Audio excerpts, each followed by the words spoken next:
예, 방금 소개받은 서울 동대문도장 전기훈이라고 합니다.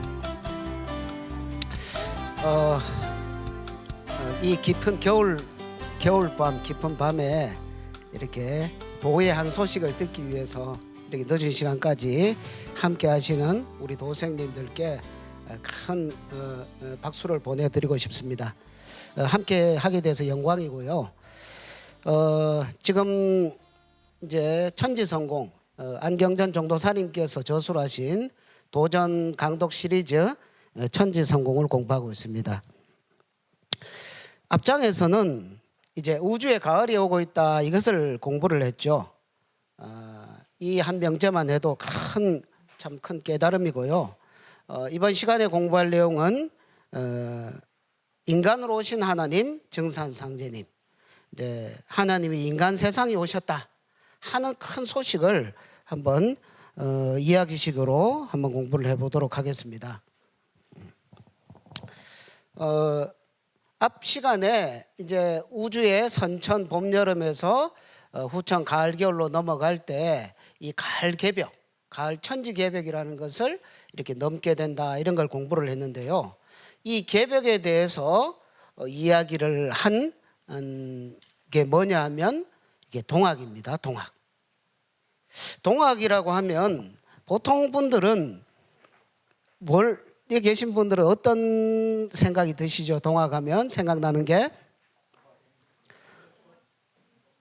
동학혁명 인내천, 또 최수훈 대신사, 전봉준 장군, 그 정도. 개벽을 말씀하시는 분 별로 없군요. 가보게요. 맞습니다.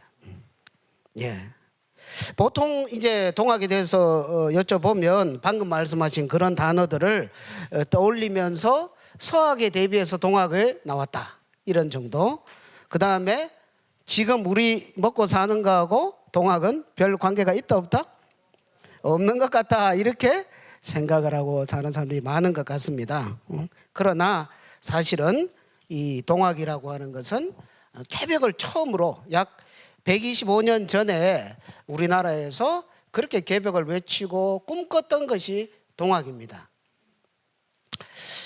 여기 사진에 보시면 임권택 감독의 그 개벽이란 영화, 연세 드신 분들은 이 영화를 뭐 보신 적이 있을 겁니다. 여기 보면은 이제 이 누굽니까? 이덕화 씨가 이제 해월 최시영 선생 역할을 맡았고, 이분이 전봉준 장군 역을 맡았습니다. 그래서 이 동학의 개벽의 꿈을 꿨다. 사람들은 동학과 개벽을 연결시키지 못하는데, 그래서 이 개벽된 세상을 만들기 위해서 지금으로부터 약 125년 전에 그 농사 짓던 농민들이 다 일어나서 혁명을 일으키고, 이게 실패했습니까? 성공했습니까? 너무너무 안타깝게도 실패를 해서 우리 민족 역사에서 큰 비극에 큰 상처를 남겼죠. 이 동학이 뭐길래 우리 민족 역사에서 크나큰 상처, 큰 비극을 만들었고, 또 인류사를 이렇게 격동의 전쟁사로 이렇게 끌고 나가는 뭡니까? 방아쇠가 되었는가? 이 동학의 의미를 물어봐야 되는데 누구한테 물어봐야 되겠습니까? 동학을 만든 사람한테 물어보면 제일 잘 알겠죠. 동학을 만든 분이 누굽니까? 이분입니다. 이분. 수훈 최재우 대신사. 1824년에 태어나신 경주 땅에 태어나신 분이에요. 이름 없는 한 구도자였는데, 이분이 이 당시에 쭉 이렇게 삶을 살면서 여러 가지 직업도 가져보고, 유학도 배우고, 역철학도 공부도 해보고, 장사도 해보고, 만고풍성을 다 겪으면서 이 삶의 의미, 그리고 백성들의 그 지친 삶, 힘든 삶을 이렇게 겪으면서 이거를 내가 건져주고 싶다, 이런 마음을 품고서 이렇게 구도에 들어가게 됩니다.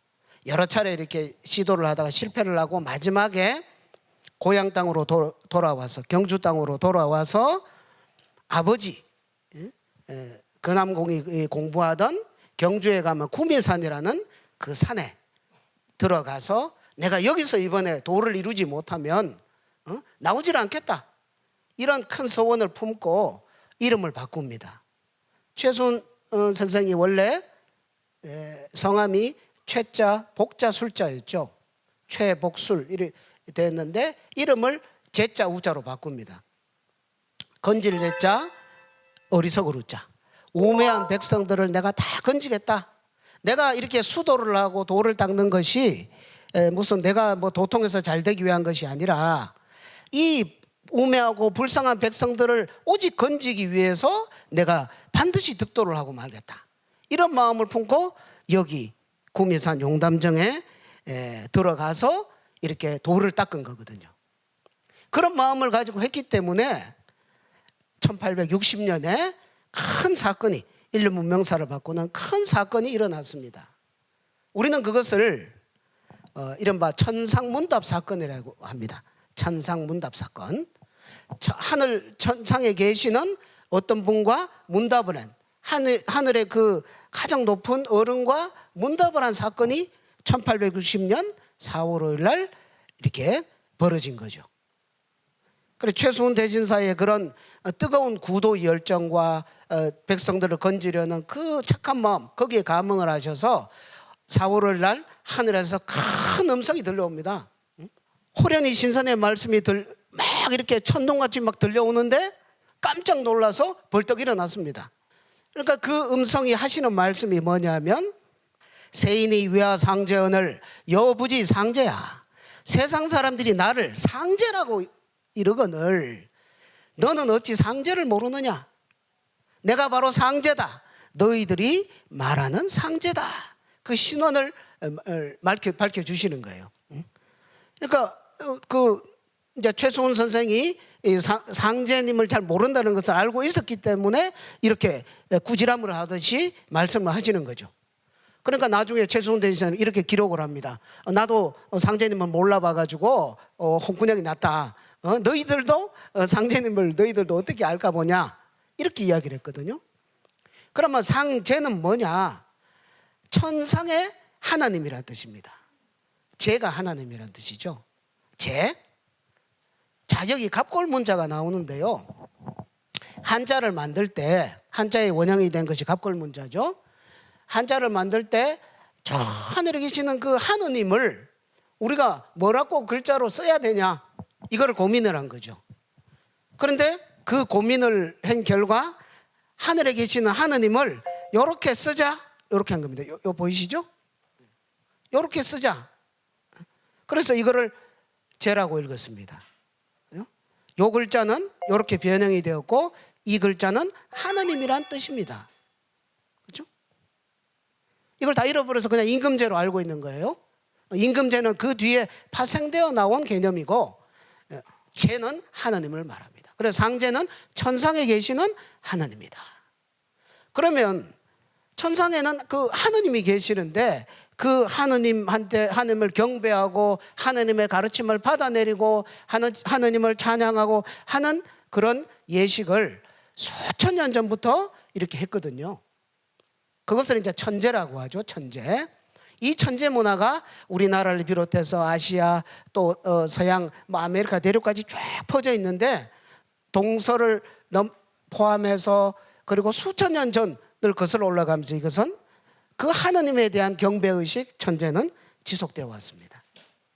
가까이에서부터 보면 서울의 그 서울시청 옆에 가면은 그 남아있는 그 원구단이라는 게 있죠. 요게 이제 원형 3단의 원구단이고 요게 위패를 보관하는 요게 뭡니까? 황공우라고 합니다. 근데 일본 놈들이 식민 지배를 하면서 이걸 싹 없애버리고 요것만 남겨놨어요. 응? 뭐 신의를 없애면 뭐 폭동이 일어날 것 같으니까 요것만 남겨놨어요. 그러면 고종 황제가 대한제국을 선포를 하면서 여기에서 그 황제로의 등극을 여기에서 천제를 지내면서 하느님에게 상제님에게 제사를 지내면서 이렇게 제가 황제가 되었습니다. 이걸 이렇게 고한 겁니다. 여기 보이시죠? 황천상제, 그죠? 거룩한 황자, 거룩하신 하늘에 계시는 가장 높으신 하느님 이런 뜻입니다. 상제님께 그렇게 고한 거예요. 자, 북경에 가면은 중국에서도 역시 이거와 똑같이 이런 원형 3단의 제단을 쌓아놓고 등극을 하면 그런 것을 천재를 지내면서 구했거든요. 이것은 이제 우리나라는 황공우라 그랬고 중국에서는 기년전이라고 이야기하는데, 여기에도 들어가 보면 위패를 보관하는데 황천상제 이렇게 상제님을 모셨습니다. 상제님 곧 하느님이죠. 하느님에게 그 모든 대사와 국가의 안녕과 백성의 평안을 그렇게 기도하고 고하고 이렇게 했던 거거든요.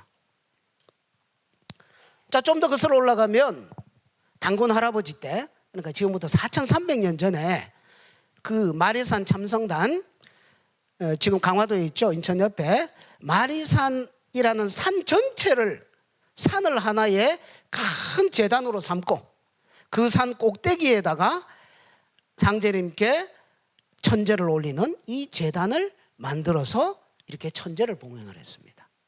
또 더 거슬러 올라가면 지금으로부터 한 5,000년, 한 5,500년 전에 저 만주 땅에서 이제 발굴이 된 유적을 보면, 그죠? 우리가 홍산 문화라고 하죠.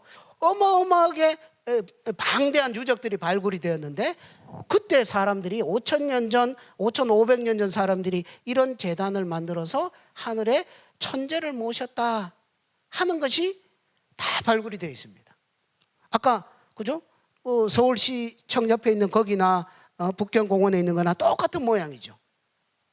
이런 그 어떤 문화의 정신이 수천 년을 거슬러 가면서 그 유전자가 쭉 이어져서 지금까지 이어지고 있는 겁니다. 하느님을 받드는 그런 예법이.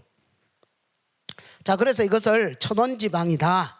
왜 이렇게 제단을 이렇게 둥글게 합니까? 둥글게 하면은 이렇게 뭐 제물 차리기도 좀 불편할 텐데, 그래서 이것은 이제 하늘과 땅, 하늘은 그 덕성이 원만하고, 그 다음에 땅은 그 덕성이 방정하기 때문에 그 덕성을 그대로 이렇게 받드는 의미에서 하늘의 제사 지낼 때는 둥근 제단, 땅의 제사 지낼 때는 네모 반듯한 제단으로 이렇게 천제를 모셨던 것이죠. 그래서 하늘을 아버지로 땅을 어머니로 이렇게 모시는 이런 천제 문화, 하늘에 계신 상제님께, 하느님께 모시는 천제 문화가 우리가 어떤 뭐 종교를 믿고 어떤 사상을 갖고 인과 관계없이 인류는 전 세계적으로 이런 문화를 수천 년에 걸쳐서 내려온 그 원상제님이 계시다는 것이죠. 그런데 지금 이거를 다 잃어버린 겁니다. 이것을 최수훈 선생한테 상제님께서 나타나셔가지고 너는 어찌 상제를 모르느냐, 상제를 모르느냐, 공부하는 자로서. 그 상제님께서 이 최수훈 대지사한테 수아주문하야 교인 위하라 이걸 말씀하셨어요. 수 받아라, 아주문 나의 주문을 받아서 교인 사람들을 가르쳐라. 위아 나를 위하여, 나를 위하여 네가 대신 가르쳐라. 이거를 너한테 시키려고 내가 지금 나타났다 이걸 말씀하신 거예요. 자, 동학이 도대체 뭐냐 하는 문제가 여기서 나오는 겁니다. 그러면은 주문을 내가 너한테 줄 테니까, 내가 이 인류의 역사를 바꾸는 어떤 메시지를 이 주문에 담아서 줄 테니까 이걸 가지고서 세상 사람들의 정신을 열어주고 길을 안내해주고 그들을 이끌어주고 이렇게 하면 너도 잘 되도록 해주겠다. 나를 대신해서 심부름을 해라. 이거를 이야기한 거죠. 주문이라는 것은 말주자, 요게 이제 입구자의 옆에 있는 오른쪽에 있는 것이 클 황자입니다. 클 황자. 그러니까 대우주의 큰 기운을 내가 입으로 어떤 소리를 내므로써, 어떤 의미가 함축되어 있는 소리를 내므로써 대우주의 대자연의 큰 기운을 받아들여서 빨아들여서 그와 하나가 된다. 이런 의미를 갖고 있는 거죠. 대자연과 대우주와 하나가 되는 것이 뭐냐 하면 수행의 목적입니다. 모든 수행의 목적. 원래 수행 문화의 원형은 이렇게 주문을 읽음으로써 대자연과 내가 동기화가 돼서 내 자신을 잃어버리고 대자연과 하나가 되는 세계로 들어가는 것을, 그게 수행의 원형입니다. 그래서 이런 그 여러 가지 참선, 기도니 뭐 단전호흡이니 명상이니 이런 것이 있지만, 그 이전에 수행을 하는 그 모든 그 원형은 바로 주문을 읽는 거거든요. 그래서 상제님께서 수화주문, 그죠? 내 주문을 이제 받아라. 그 전에 있던 주문들은 간접적인 주문이고, 인류 역사는 이제 나의 주문으로 직접 내가 친정을 한다. 이거를 이제 선포를 하시는 거죠. 자, 그렇게 해서 이제 시천주를 이렇게 주시는 거죠. 자, 시천주 조화정 영세볼망만사지 직이금지 원이대가, 이걸 내려주셨어요. 이걸 주시고 이걸로 세상 사람들을 가르쳐라. 이것을 끊임없이 읽으면서 인류의 역사를, 문화를, 대세를 바꾸어 나간다. 이것을 읽으면서 인간이 대우주와 하나가 되는 그 수행의 궁극자리로 들어간다. 그러면 시천주는 천주님을 모신다는 거죠. 천주님을 모신다. 그리고 조화를 정한다. 앞 시간에서도 앞으로 다가오는 가을 세상의 조화 문명의 이런 모습들을 약간 이렇게 소개를 받으셨죠. 정말 우리가 상상하기 힘든 더 큰 조화의 세계가 앞으로 열린다. 그래서 그 은혜를 영세토록 잊지 못한다. 그래서 직이 하나님의 그 성령 기운을 지금 듬뿍 내려주시기를 원하옵니다. 이런 뜻을 가지고 있는 주문이죠. 자, 그러면 시천주는 천주님을 모신다. 그런데 아까는 상제님이라 그래놓고 이번엔 왜 천주님입니까? 그렇죠? 뭐 시, 상제, 조화정 뭐 이렇게 하면 될 텐데, 시천주님이죠. 그러니까 천주라는 말은 천지의 원주인이다 이런 뜻이고요. 상제님이라는 말은 천상의 하느님이죠. 그러니까 상제님이라는 호칭은 천지의 원주인이신 천주님을 인간들이 이렇게 받들어서 모시는 공식적인 직함이 상제님입니다. 인간들이 제라고 해서 상제님이라고 해서 모시니까, 야, 내가 너희들이 모시는 상제다. 그런데 내 본래 신호는 뭐다? 이 천지의 원주인이다. 그래서 우리는 이 동학의 그 천상문답 사건을 통해서, 아, 이 천지의 원주인을 한 분이 계시구나. 그분의 호칭이 여러 가지가 있지만 그분의 공식 직함을 상제님이라고 불렀구나. 그래서 상제 문화를 만들었구나 하는 이런 것을 정리를 해야 되겠습니다. 그래서 이 동학의 동경대전의 첫 구절이 이겁니다. 첫 구절이 최송대의사께서 천주님, 상제님을 체험하고 난 다음에 도를 통했어요. 그러고 나서 내가 동경대전 그걸 물론 후세 사람이 기록을 했지만 그 첫 이야기가 뭐다? 이 천지에는 천지의 주인이 계신다. 이걸 첫 구절을 이걸 썼어요. 여기 보시면 사시가 성하고 쇠함이 옮기지도 아니하고 바뀌지도 아니하니 이 또한 천주님의 조화의 자취가 천하에 뚜렷한 것이로되 어리석은 사람들은 비와 이슬의 혜택을 알지 못하고 무의외화로 알더니 저절로 되는 줄 안다.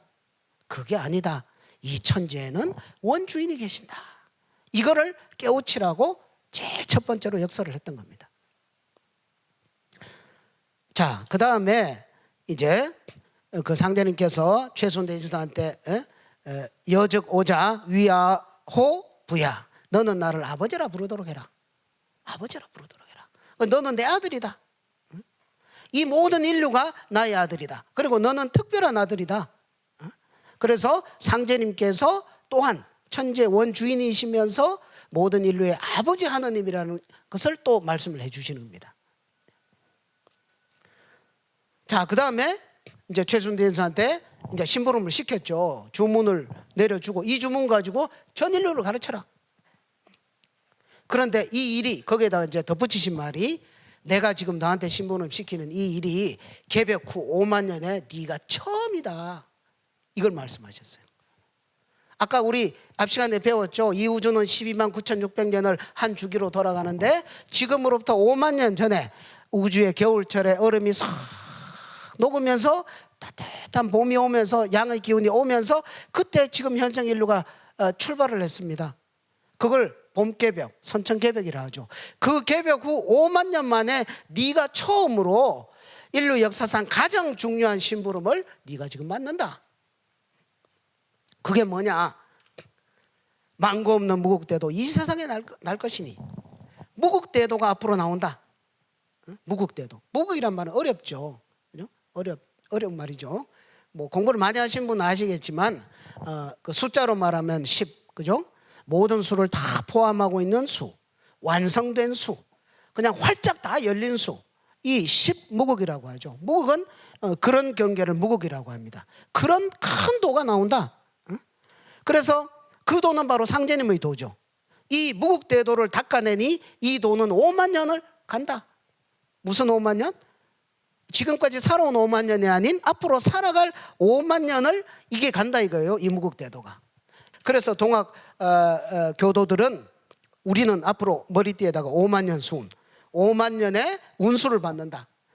그래 계백을 열어서 운수를 받는다라고 이렇게 머리띠를 띄우고 죽창 들고 이렇게 혁명을 했지만 준비가 되지 않아서, 그죠?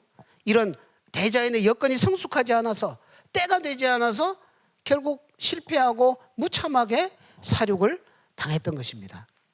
자, 그 다음에 유도불도 누천년의 운이 역시 다했던가? 유불선 기독교 이 선천 종교가 지금까지 인류를 잘 가르치는 선생님 노릇을 잘 해왔지만, 그죠? 이제는 그게 운이 다했다. 에너지가 다해서 인류가 그 말을 이제는 듣지를 않는다. 이제는 완전한 도, 그죠? 종교의 시대는 끝났다.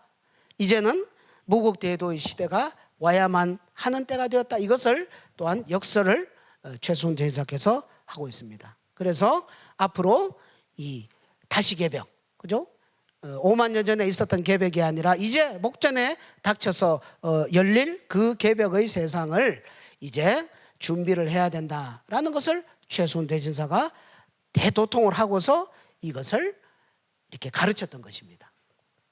이제 종교의 시대가 끝나고 무국대도의 시대가 도래를 했는데, 그러면은 지금까지 오던 이런 선천 종교들은 어떻게 되는 겁니까?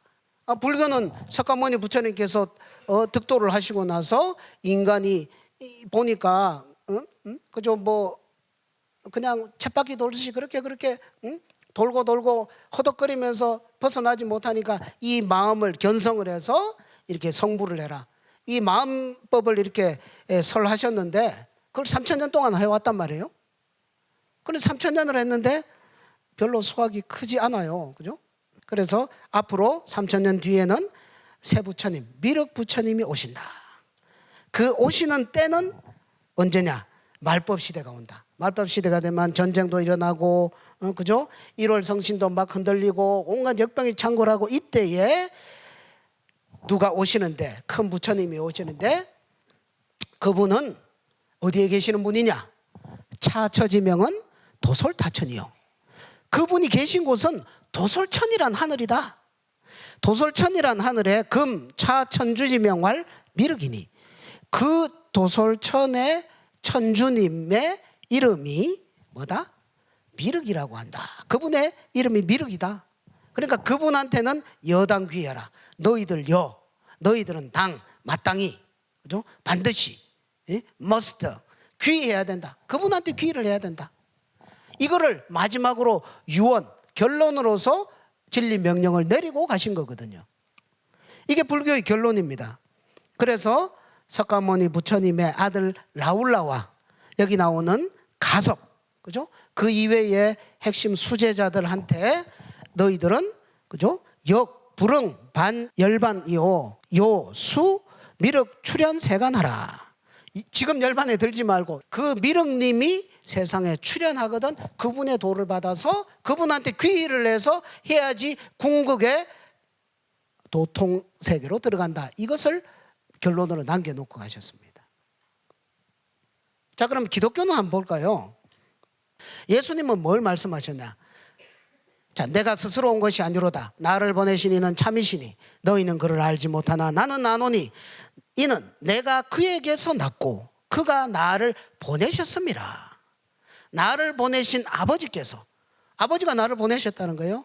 나의 말할 것과 이룰 것을 친히 명령하여 주셨으니 내가 너희들한테 가르치는 그 모든 것들은 아버지가 내한테 시킨 것 그대로 내한테 너희들한테 지금 가르친다.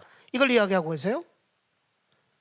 그 다음에 십자가에 못 박혀 돌아가실 때 아버지시여 만일 할 만하거든 이 잔을 내게서 지나가게 하옵소서. 그러나 나의 원대로 하지 마옵시고 아버지 뜻대로 하옵소서. 얼마나 아버지와 아들 사이에 이 간곡합니까?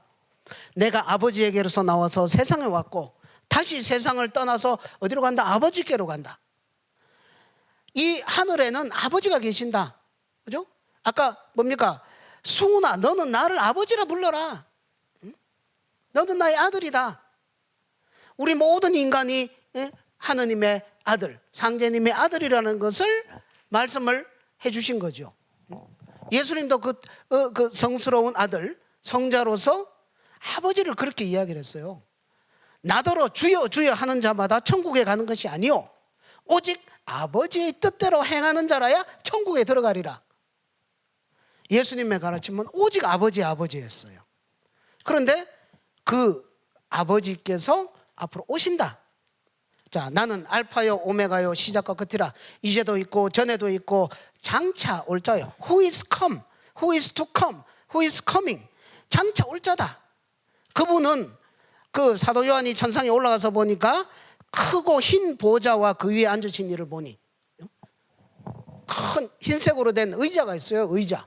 으리으리한 의자가 있는데 거기에 아버지 하나님이 딱 이렇게 앉아 계시더라.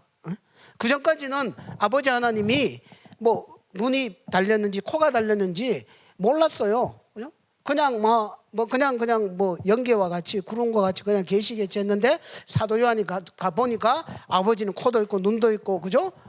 팔도 있고 다리도 있고 엉덩이도 있고 엉덩이가 있으니까 의자에 앉으셨죠. 그죠? 흰 보좌에 딱 이렇게 앉아서 그분을 직접 보고 그분 앞에서 새하늘과 새 땅이 열리는 이런 그거를 보고서 그거를 증거를 한 거죠. 예전에 하늘과 땅이 없어지고 새하늘과 새 땅이 열리고 그죠? 바다도 더 이상 있지 않더라. 그분이 하시는 말씀이 보라 내가 만물을 새롭게 하노라. 이게 뭡니까? 새롭게 한다가 뭐예요? 개벽이죠. 개벽. 내가 모든 만물을 개벽시킨다. 새롭게 개벽시킨다. 그래서 기독교의 결론은 바로 이 아버지 하나님의 실체와 그 아버지 하나님이 오시는 것을 인식을 하는 것이 이게 기독교의 결론이라는 겁니다. 이게 대구 개성고등학교 정원에 가면 이게 서 있습니다. 여호와를 경외하며 지식의 근본이니라. 이걸 갖다 한자로 써보니까 그죠? 인, 외, 상제, 지, 본 이래 해놨죠. 그죠? 신약 성서가 처음 번역될 때 그 뭡니까? 상제의 자 예수 그리스도 이렇게 쭉쭉쭉 나가죠. 지금도 이렇게 해서 성경이 나오면 그죠? 얼마나 좋겠습니까? 자, 다음은 유교의 결론 한번 보겠습니다. 유교는 뭐 내세 사상이 없다 이런 이야기를 하지만 유교도 이 제 하느님이죠. 하느님을 엄연히 인식을 하고 있었습니다. 그죠? 통치자 하느님 제는 우주 창조 원리인 리를 맡아서 다스리는 분이다. 그죠? 그래서 유가에 사서오경이 있습니다만 그중에 시경을 보면 그 뭡니까? 상제님을 찬양하는 시가 많이 나와요. 그 다음에 서경은 역사책이죠. 서경에 보면 상제님께 천제를 올리는 역사 기록들이 부지기수로 나옵니다. 그 다음에 주역을 보면 상제님의 뜻이 이 인간 역사 속에 펼쳐지는 그 섭리를 주역에서는 많이 이야기를 하고 있어요. 그래서 유가에도 엄연하게 이런 상제 문화가 그 뿌리에서부터 살아 숨쉬고 있거든요. 그래서 이렇게 태산 옥황전 여기 가서 이제 황제들이 이걸 했죠. 자, 유교도 마찬가지예요. 유교도 공자님이 그 전부터 내려온 것들을 싹 정리를 해서 그걸 가지고서 이런 많은 사람들을 가르치고 이끌고 깨달음을 주고 했습니다. 그 공자님으로부터 많은 그걸 은혜를 받았어요. 그런데 이게 이제 운이 나했단 말이에요. 운이. 그래서 그러면 유교의 결론이 뭐냐? 뭐 유교 안 먹히는데 어떡합니까? 그럼 더 큰 도가 나와야 되는데 공자님은 이 사서오경제 주역을 이렇게 가주권이 3번 떨어질 동안 정말 깨달음을 얻을 정도로 공부를 해가지고 거기 해설서 개사전에다가 뭘 적어놨냐? 앞으로 출호진 앞으로 제가 출연을 하시는데 어디서? 진방에서 출연을 하신다. 제는 뭡니까? 하느님이죠. 그죠? 제. 하느님이 진방. 진방은 동방을 의미하죠. 동방. 동방에서 서양, 그죠? 서방이 아니라 동방에서 하나님이 앞으로 오신다. 이거를 이야기해 놓은 겁니다. 공자님이 또 주의 계사전에 보면 앞으로 이게 1년이 365와 4분의 1로 돌다가 360일로 바뀐다. 이런 이야기도 나와 있어요. 그런 것들을 사람들이 그냥 흘려버려서 그런 거지, 본론만 보려고 이제 결론을 보면 명확하게 나옵니다. 자, 동방에 오는데, 동방 땅으로 오시는데 좀 더 구체적으로 알 수 없습니까? 성언호간. 말씀이 완성이 된다. 이 말씀을 이제 우리가 로고스라 그러죠. 말씀으로 창조를 한다 하는데, 그 창조의 말씀이 완성되는 것은 간방에서 이루어진다. 간방. 간방은 뭐냐 하면 동방 중에서도 어디? 동북방. 그죠? 동북방을 간방이라고 합니다. 그래서 뭐 종만물 심한불자 막성호간이다. 간방이다. 그러면 간방이 도대체 어디입니까? 바로 여기가 한반도가 간방입니다. 한반도가. 뭐 일본은 손방, 미국은 뭐 태방, 뭐 이렇게 하는 것처럼 한반도가 간방이거든요. 그러니까 이 한반도 땅에 앞으로 제가 상제님이 하나님이 오신다는 것이 유교의 결론입니다. 이런 소식들은 정말 간결하지만 충격적인 사실입니다. 도교는 어때요? 도교에는 이 우주에는 34천이 있는데 그 중심을 대라천이라고, 거기에 이 우주를 다스리는 옥황상제님이 계신다. 그래서 여동빈이란 신선은 그 옥황상제님은 어디 계시냐? 정확하게 중심에 계신데 그 중심 하늘이 뭐다? 제 도솔 능소 천궁이다. 이렇게 자기 여조 20에다 남겨놨어요. 자기가 대신선이 돼가지고 천상의 하늘나라를 쫙 둘러가 보니까 이 우주를 다스리는 옥황상제님, 치존하신 분이 계시는데 그분은 이 우주의 중심 하늘인 도솔천에 계신다. 아까 도솔천은 뭐라고 그랬습니까? 어디? 불가에서 미륵부처님이 계신 그 하늘이죠. 미륵부차 천주지명왈 미륵이라고 그랬죠. 그 도솔천의 천주님을 미륵이라고 한다. 그럼 뭡니까? 옥황상제님이 곧 도솔천 천주이신 미륵부처님이라는 거죠. 아까도 제가 말씀드렸죠. 그죠? 하느님의 호칭은 여러 가지일 수밖에 없다. 그죠? 아버지의 호칭도 여러 가지일 수밖에 없다. 그러나 오직 그 한 분이라는 이것이 정리가 될 때 큰 깨달음을 얻게 되고 집안의 모든 문제가 정리가 되고 기강이 바로 잡히고 역사의 새로운 문이 활짝 열린다는 겁니다. 자, 그러면 지금까지 성자들이 그랬죠. 전부 다 아버지가 나를 보냈고 내가 선생님이다 이런 이야기를 했는데 아버지 명을 받고 왔다는데, 상제님은 내가 스스로 왔다. 시천주, 그죠? 내 천재의 원주인인 나를 제대로 이제 너희들이 이제 직접 모시는 우주사적인 사건이 일어나니까 너희들 준비해라. 최순 너 가서 열심히 홍보를 해라. 많이 알려라.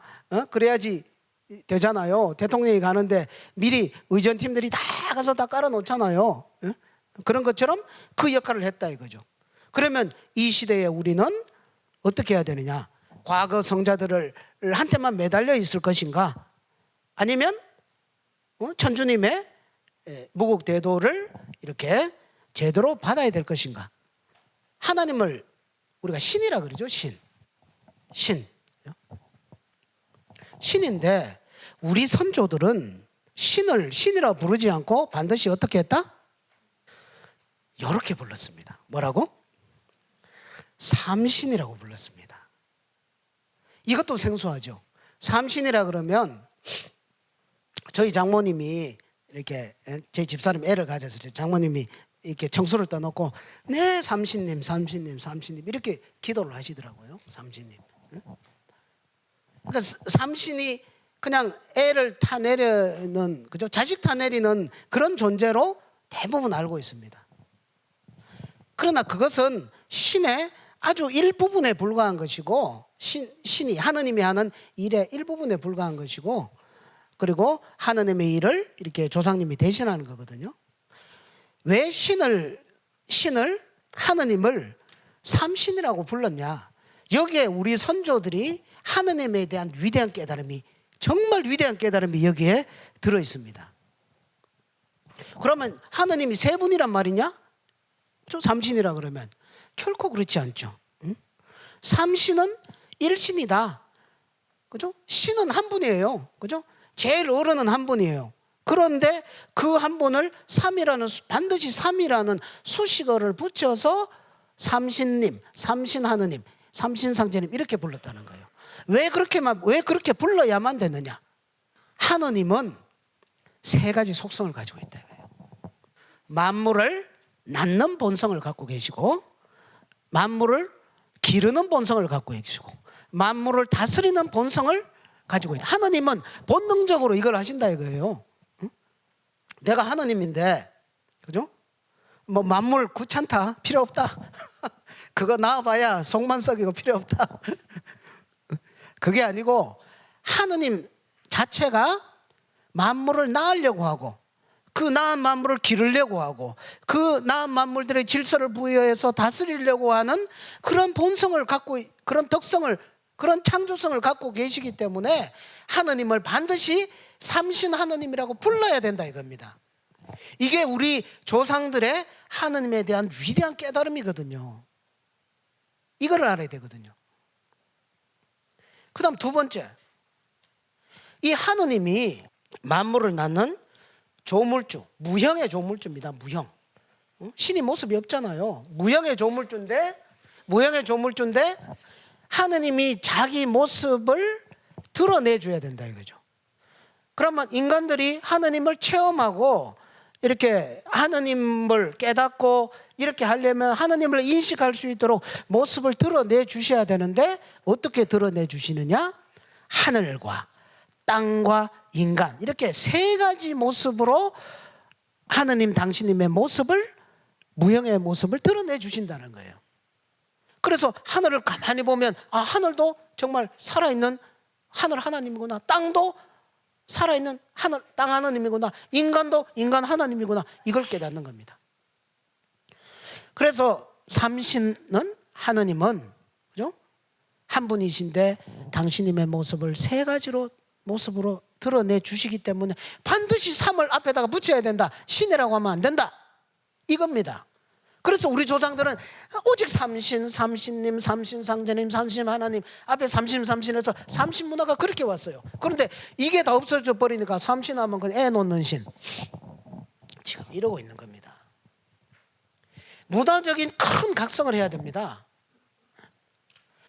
두 번째, 이것도 우리가 또 하나 넘어야 될 산이에요. 하느님이 두 얼굴이 있다. 조금 전에 삼신이라는 거죠. 삼신은 한 신이잖아요. 한신인데 삼을 붙여 삼신. 삼신은 무형의 조물주예요. 그 조물주는 조화, 교화, 치화의 본성을 갖고 있습니다. 그런데 이것을 이제 원신이라고 어려운 말로 이야기합니다. 원신. 그 근원이 되는 신이다. 그런데 이렇게 조화, 교화, 치화로만 가면 우리가 기도를 해요. 삼신님께 기도를 합니다. 기도를 하는데 뭐 이렇게 큰 틀의 기도를 하면 좋겠지만, 기도를 하다 보면 사사로운 거, 짜잘한 거 막 이렇게 할 수 있잖아요. 어떨 때는 화가 나가지고 이럴 수가 있습니까? 상제님, 이렇게 이 세상이 불의할 수가 있습니까? 이런 기도도 막 하게 되죠. 그러면은 무형의 조물주 삼신이면은 거기엔 답이 없어요. 우리의 기도를 들어주시고, 인간 역사의 정의를 직접 바로잡아 주시고, 효녀 심청이가 바다에 풍덩 빠지니까 용왕한테 직접 명을 내려가지고, 야 용왕, 당장 효녀 심청이를 물 한 방울 안 튕기게 제대로 모셔라, 이렇게 직접 천명을 내려주실 수 있는 것은 바로 인격적인 통치자로서의 그런 인격적인 하나님이라야만 그게 가능하거든요. 그래서 하느님도 음양의 두 얼굴을 갖고 계신다. 그죠? 이게 우리 조상님들의 위대한 깨달음입니다. 단군세기 서문에 보면 얘기 나와요. 행초 이하암 선생께서 우리 조상님들이 하느님을 어떻게 불렀냐? 삼신일체상제라고 불렀다. 이게 하느님의 공식 호칭이다. 이렇게 정의를 해놨습니다. 여기 나오는 삼신은 얼굴 없는 무형의 조물주 삼신이에요. 그런데 이 삼신과 완전히 일체가 돼가지고 손바닥의 앞면과 뒷면과 같이 일체가 되어 있는 인격적인 하나님이 바로 삼신일체상전입니다. 요게 하나님의 정식 호칭이다. 그러니까 하나님에 대해서 얼마나 정밀하게 알았습니까? 삼신은 무형의 원신, 상제님은 유형의 인격적인 통치자 하나님. 이게 신의 존재 모습이다. 일신, 하나님은 한 분 하나님이다. 그런데 곧 삼신이다. 반드시 삼을 붙여서 하나님이라고 한다. 그 다음에 삼신은 곧 즉 일상제, 한 번 인격적인 상제입니다. 인격적인 상제입니다. 통치자다. 천재 원주인은 그냥 계신 거예요. 그죠? 계시다가 그분이 인간 역사에 오시는 사건이 우리 세대에, 우리가 인식한 요 세대에 터진 겁니다. 동학이라는 사건을 통해서 동학의 그 예고를 한 거죠. 그러면 이제 그것이 이제 어떻게 이렇게 내려오는 그 과정을 한번 이야기해 보도록 하겠습니다. 지금부터 1200년 전에 통일신라 시대 때 진표라는 스님이 계셨어요. 어린 시절에 여차여차해서 이렇게 출가를 해가지고 전라도 김제군 금산면 금산사에 가서 출가를 했어요. 부모님 허락을 받아가지고 거기를 또 가니까 이제 숭제법사라는 은사 스님이 계신데 그분이 머리를 깎아주면서 이제 하시는 말씀이 진표야 너는 석가모니 부처님께서 앞으로 미래에 큰 부처님이 오신다고 그거를 결론으로 말씀하셨으니까 진표 너는 여러 불보살들이 있지만 앞으로 오시는 진짜 큰 부처님 미륵 부처님한테 직접 도를 받아라. 그걸 서원을 세우고 그걸 기도를 해라. 이렇게 공부 방향을 정해 주셨어요. 그러니까 진표 스님이 머리 깎고 와서 내가 정말 제대로 한 3년을 기약을 하고 그죠? 죽기 살기로 한번 해야 되겠다. 아까 최소원 대인사께서 경주 용담동에 들어가듯이 변산에 가면은 부사의 방장이라는 깎아지는 절벽이 있는데 이 절벽에서 옛날부터 구도자들이 돌을 닦았나 봐요. 거기 가면은 까딱하면 떨어져 죽으니까 부사의 생각을 할 수 없는 딴 생각을 하지 못하는 딴 생각하면 떨어져 죽으니까 그런 방장 조그만한 그런 공간이 있다. 거기를 밧줄을 타고 내려가서 찐사를 메고 와서 거기서 미륵 부처님의 도를 받게 해주십시오. 그 기도를 3년을 했습니다. 했는데 아무런 수기가 안 내려요. 어떤 영험이 없어요. 신령스러운 계시가 없어요. 그래서 이제 그 절망을 해가지고 내가 성근이 약해서 근기가 약해서 이 생에는 내가 도를 못 이루는 거구나 하면서 다음 생에 가야지 하면서 절망해가지고 뛰내렸죠. 딱 뛰내렸는데 와 가는데 갑자기 푸른 옷을 입은 동자신이 나타나 딱 들어가서 위에 갖다 얹어놓고 갔죠. 그러니까 이제 거기서 이제 정신을 차리고 나서 이 진표 스님이 거기서 크게 용기를 얻습니다. 3년 동안 아무 그죠? 바람만 불고 비 오고 눈만 내리고 얼마나 외롭겠어요. 그런데 자기가 죽으려고 그러니까 탁 나타났잖아요. 야 천지에서 나를 다 보고 있구나. 진표을석해서 여기서 21일 다시 작정을 했어요. 그래서 이번에는 어떻게 합니까? 망신창법. 돌로 자기 몸을 막 찧으면서 내가 이 생과 전생에서 지은 모든 죄업을 다 이렇게 씻어내 버리라 하면서 막 자기 몸을 두드리면서 옛날에 잘못한 거 3일 지나니까 몸 팔다리 다 떨어져 나가죠. 그러면 이제 지장보살이 나타나셔가지고 그걸 간호를 해주고 또 회복이 되고 그러면 또 하고 마침내 21일 그걸 마치게 됩니다. 그때 도솔천에 계시던 미륵 부처님께서 도솔천 백성들을 다 이끌고 이 변산 부사의 방장 여기로 내려오셔가지고 이 말을 이렇게 쓰다듬어 주시면서 참으로는 대장부로다. 내가 한 손가락을 튕겨서 수매산을 무너뜨릴 수 있으나 너의 마음은 오직 불퇴전이다.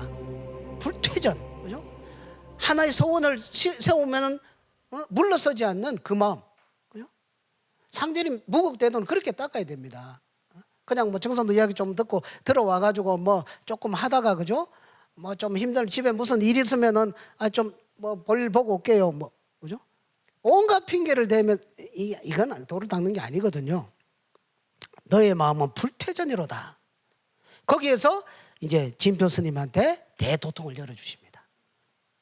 진표 스님이 드디어 평생을 소원을 이뤘죠. 원각 대도통을 하고 나는 미륵 부처님만 직접 도통을 받았으니까 오죽한 도통이겠어요. 미래, 과거, 현재, 미래 환하게 다 보이는 거예요. 그러니까 이 우주의 전체 틀이 다 보이고 앞으로 미륵 부처님이 오셔가지고 이 문명을 추수하시는 이 모든 것들이 다 보이는 거예요. 그래서 거기에서 큰 이제 소원을 말씀을 드리죠. 이 우주가 돌아가는 걸 보니까 앞으로 여름 가을이 바뀔 때는 큰 환란의 때에 바로 미륵 천주님께서 오신다는 거, 필연적으로 오실 수밖에 없다는 것을 알고 나니까 그때 되면은, 그죠? 그때 되면은 이 동방 땅에 와 주십시오. 저도 다시 인간으로 태어나든지 어떻게 하든지 해서 같이 멋지게 큰 우주사회적인 일을 해보고 싶습니다. 그러니까 미륵 부처님께서 좋다 허락을 해주시죠. 그러면 그 증표로 네가 지금 본 나의 모습, 그러니까 미륵 천주님의 그 모습이 그냥 금빛 찬란한 법신으로 어마어마하게 그냥 하늘에서부터 땅까지 이렇게 있으니까 그 큰 법신을 보여주시고 이대로 불상을 세워라. 그게 증표다. 그래 약속을 딱 하시고 진표 스님이 이제 미륵 부처님 올라가시고 그 도솔천의 구도자들도 그걸 참 얼마나 박수를 쳤겠어요. 그래 진표 스님이 이제 자기가 출가했던 그 금산사로 다시 내려옵니다. 거기 내려와서 그 금산사 터에 연못을 메꿔 가지고 여기에다가 그 미륵불상을, 찬란한 금미륵불상을 이렇게 세우게 되거든요. 그런데 이거를 세울 때 아주 중요한 에피소드가 있는데 그 전에 있던 모든 부처님은 연꽃 위에 이렇게 앉아 계시거든요. 연꽃 위에, 그죠? 저래 가면 연꽃 연등 달죠. 초파일날 전부 연꽃이에요. 불교 문화가. 왜? 석가모니 부처님의 상징물이, 석가모니 부처님 도의 상징물이 연꽃이기 때문에 자기 수제자한테 도를 전해줄 때도 연꽃을 딱 들고 미소를 싹 씌우니까 자기 수제자가 싹 미소를 짓더라 이거죠. 염화 미소다 이러면서 그걸 전해주잖아요. 전부 연꽃이에요. 그런데 이 미륵 부처님 상을 세울 때 그 밑에다가 처음에 연꽃 모양의 좌대를 세우니까 그게 자고 나면 날아가 있고 하거든요. 그래서 진표율사께서 다시 이렇게 기도를 하니까 미륵 천주님께서 야, 그거 말고 시루를 걸어라. 시루. 아주 생소한 시루. 떡지는 시루. 쇠로 만든 떡지는 시루를 거기다 걸고 그 위에다가 불상을 조성하라. 이렇게 답을 해주시는 거예요. 앞으로 나의 도의 상징물은 내가 앞으로 천여 년 후에 인간 세상으로 내려가서 펼칠 도의 상징물은 시루다. 연꽃이 아니다. 그죠? 연꽃으로 아름답게 만들고 인간의 마음을 밝혀줄 수는 있지만 미성숙한 인간의 마음을 완전히 성숙시켜서 완성시키지는 못한다. 그러나 나는 그 일을 하기 때문에 나의 도는 시루의 도다. 상제님께서 직접 나의 도는 시루의 도다.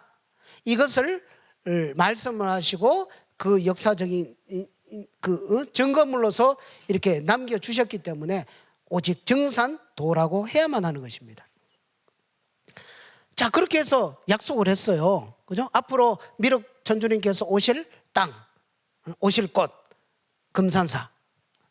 그렇게 이제 세월이 흘렀습니다. 한 800년이 흘렀어요. 800년이 흐르니까 세상이 엄청나게 많이 바뀌었습니다.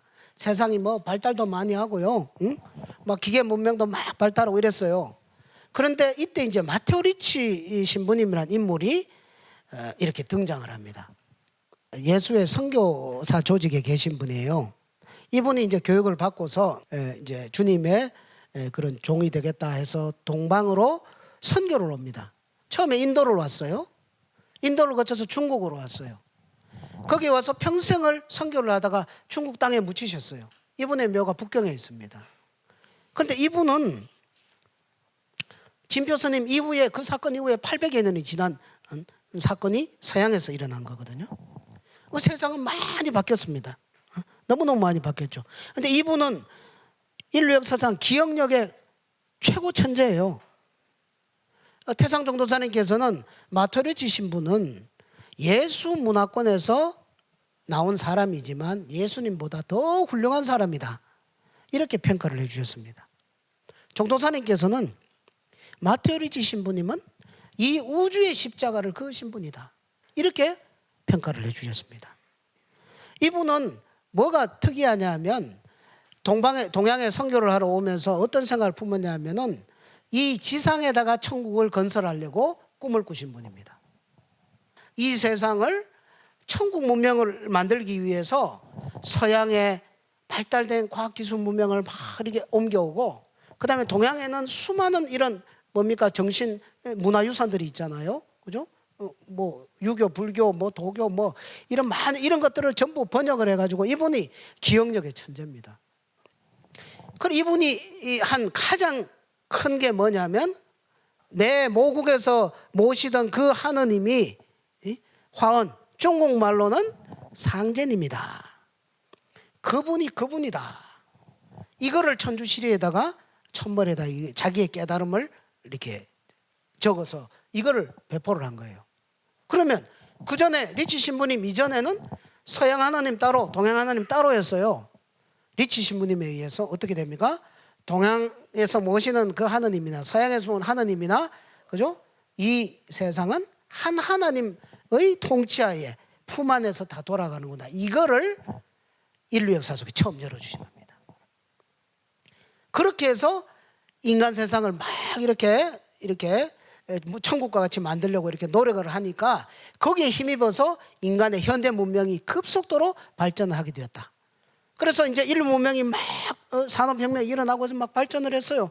그런데 인간들이 못돼져 가지고 그런 걸 가지고서 총 만들고 칼 만들고 전쟁하고 이런 걸 하니까 천상 정점 꼭대기에 계시는 그 상제님, 그 천주님께 가서 이제 저희들의 힘으로 안 되니까 이거를 좀 제발 바로 잡아 주셔서 직접 오셔야 됩니다. 방법이 없습니다.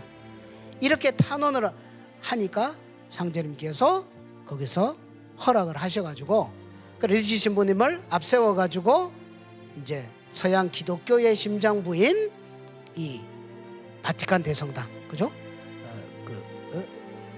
여기 청계탑, 그 교황께서 그 미사 보는 그 청계탑 여기 있죠. 여기에 처음 내려와서 서양을 둘러보시고 그 다음에 보니까 이미 이제 서양이 이제 신에 대한 이런 것들이 너무 무너져가지고 도저히 안 된다. 동방으로 가야 된다. 그래 동방으로 이렇게 옮겨 오시게 됩니다. 옮겨 오시는데 거기서 뭐예요? 그 전에 누구? 진표율사와 약속을 했던 그곳.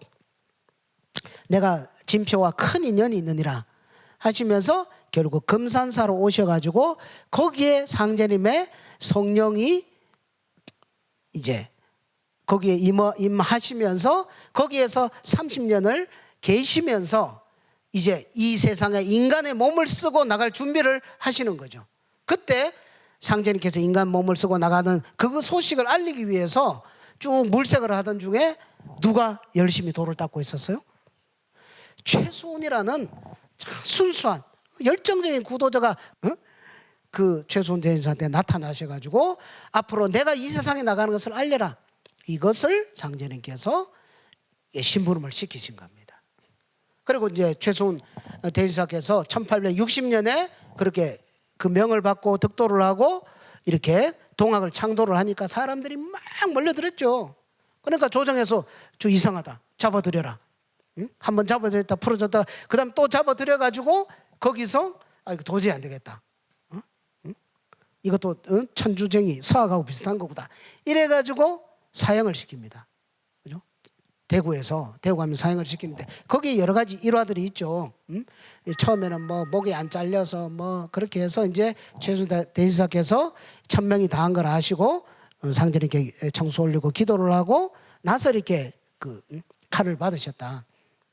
그런데 최수훈 대지사께서 이렇게 칼을 받기 전에 마지막으로 유언처럼 남기신 말이 뭐다? 그 무국대도, 하나님의 무국대도, 그 무국대도가 더디도다 8년이 더디도다. 이걸 유언으로 남기고 가신 겁니다. 8년이 더디도다. 그 앞으로 무국대도가 나온다. 그 하나님의 대도가 나온다 했는데 그게 1864년에 최순 대사께서 돌아가시고 8년 뒤인 1871년에 바로 이 우주의 하느님, 원 하느님, 그분이 인간의 몸을 쓰시고 인간 세상에 직접 오시게 되는 겁니다. 야, 오늘 여기 계신 분들은 이 우주의 비밀 큰 두 가지를 오늘 공부하신 겁니다. 태상종 도사님께서 그런 말씀을 하시죠. 사람으로 태어나서 이 세상 둥글어가는 틀은 알고 죽어야 귀신값을 한다. 그런 말씀도 하시죠. 진리를 아는 귀신과 모르는 귀신은 다릅니다. 그죠? 이 세상이 어떻게 돌아가는지를 알고 살아야 된다. 그런 말씀을 하십니다.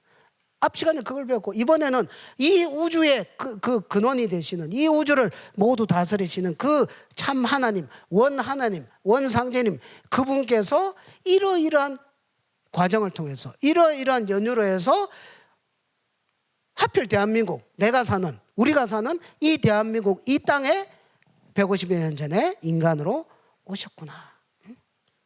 오셨는데 어디? 공자님이 예고한 간방 땅, 그죠? 간방 땅, 대한민국. 그 중에서도 전라도, 그죠?